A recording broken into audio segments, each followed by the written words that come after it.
Samajwadi party के राष्ट्रीय अध्यक्ष और पूर्व मुख्यमंत्री अखिलेश यादव एक निजी कार्यक्रम में फिरोजाबाद पहुंचे और मीडिया से मुखातिब होते हुए बीजेपी पर जमकर हमला बोला।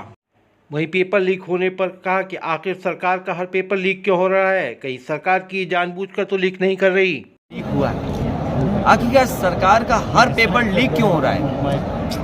कहीं ये सरकार जानबूझ करके लीक तो नहीं कर रही?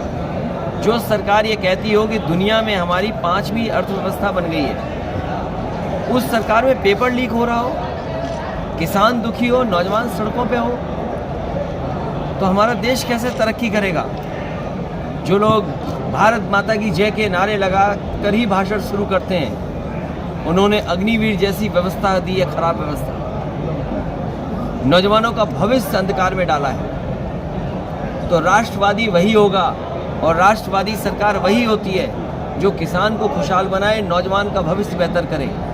जो सरकार किसान को दुखी करे, जो नौजवान की नौकरी और रोजगार छीन ले, वो राष्ट्रवादी सरकार नहीं हो सकती, उसको राष्ट्र से प्रेम नहीं हो सकता। इंडिया गठबंधन को जो 17 सीटें दी है उस पर और मंथन होगा क्या? देखिए, एक साथी जो पूछ रहा है ईडी का छापा, सीबीआई का छापा, ये जैसे आपकी थाने की पुलिस होती है वैसे ही वो लोग हैं। तो इससे एक लाभ तो होता है कि आपके कागज़ ठीक हो जाते हैं। तो ये आपके कागज़ ठीक करने आ रही है, एजेंसी जो आ रही हैं वो कागज़ ठीक करने आ रही हैं। और इससे बड़ा सवाल आपको ये पूछना चाहिए, ये आपको उलझा के रखिए बीजेपी, क्योंकि ये पत्रकार साथी ने सवाल अच्छा पूछा है। सबसे बड़ा सवाल ये है कि 10 लाख करोड़ बड़े बड़े उद्योगपतियों का इन्होंने कर्ज माफ़ किया है। 10 लाख करोड़ का कर्ज माफ़ किया है और देश के बड़े बड़े उद्योगपतियों को लोन कितना दिया है। आप सोचिए, ये जो महंगाई है, जो नौकरी नहीं है, रोज़गार नहीं है, उसका कारण एक ये भी है कि 10 लाख करोड़ तो इन्होंने उद्योगपतियों का कर्ज माफ़ कर दिया। और जो पैसा किसान, गरीब और नौजवान के लिए नौकरी के लिए खर्च होना था, वो पैसा उन्होंने उद्योगपतियों को दे दिया लोन। तो अगर देश के उद्योगपति सब पैसा लोन में ले लेंगे और उन्हीं का कर्ज माफ़ हो जाएगा, तो हमारे किसान का और नौजवान का भला कैसे होगा? तो आपको उलझाने के लिए, विपक्ष को डराने के लिए, विपक्ष अपनी आवाज़ न उठाए उसके लिए ईडी।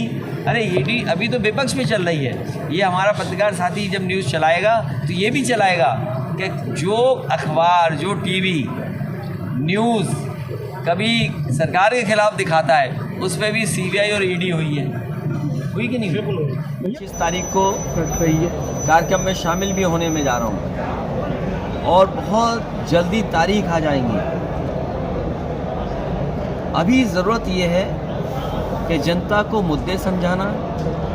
भारतीय जनता पार्टी जिस तरह की साजिश करेगी उससे अपने कार्यकर्ता और जनता को बचाना, क्योंकि जिस तरह का उनके पास सोशल मीडिया का नेटवर्क है, जिस तरह से संसाधन उनके दिखाई दे रहे हैं, अभी आपको जानकारी हुई होगी कि किस तरीके से उन्होंने चंडीगढ़ का वोट लूटा था। मान लीजिए ये तो बैलेट से वोट पड़े थे, इसलिए लोगों को पता लग गया कि बैलेट में हेरा फेरी हुई है। मान लीजिए मशीन से वोट पड़ा होता तो मशीन को कहाँ से खोलते हम, कहाँ से कोई देख पाता? तो ये तो बैलेट की वजह से इनकी चोरी पकड़ी गई, वोट की लूट पकड़ी गई। भारतीय जनता पार्टी एक गिरोह की तरह काम कर रही है, राजनीतिक दल नहीं है।